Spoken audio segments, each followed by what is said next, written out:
Kinumpirmang hiwalay na sila ni Gerald sa mismong araw ng ika-60 na kaarawan niya.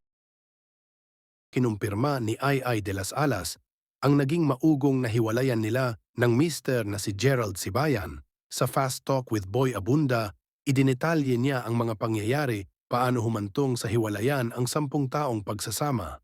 Nasabi rin ni ang mga dahilang ibinigay sa kaya ni Gerald.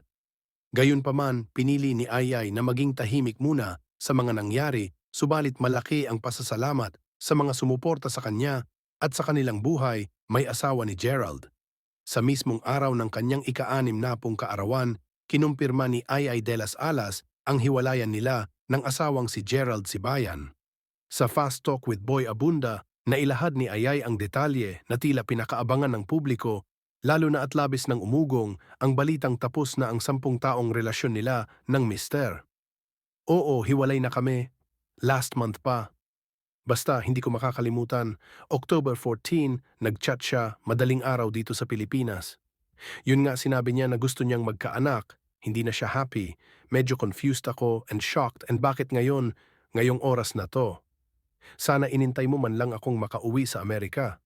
Maraming bakit, na-confused ako na in fairness, wala naman talaga kaming pinag-awayan. Ani sa pagsisimula pa lamang ng kanilang relasyon, naihanda naman na niya ang kanyang sarili sa ganitong klaseng sitwasyon. Gayunpaman, inamin niyang umasa pa rin siya na baka si Gerald na nga ang makakasama niya habang buhay.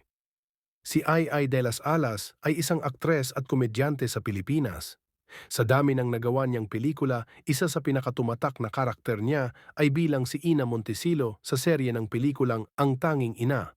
Sa naturang pelikula niya, naging anak si Giro Manyo na maging sa totoong buhay ay trinato na niyang parang anak sa tulong na naibibigay nito sa dating aktor.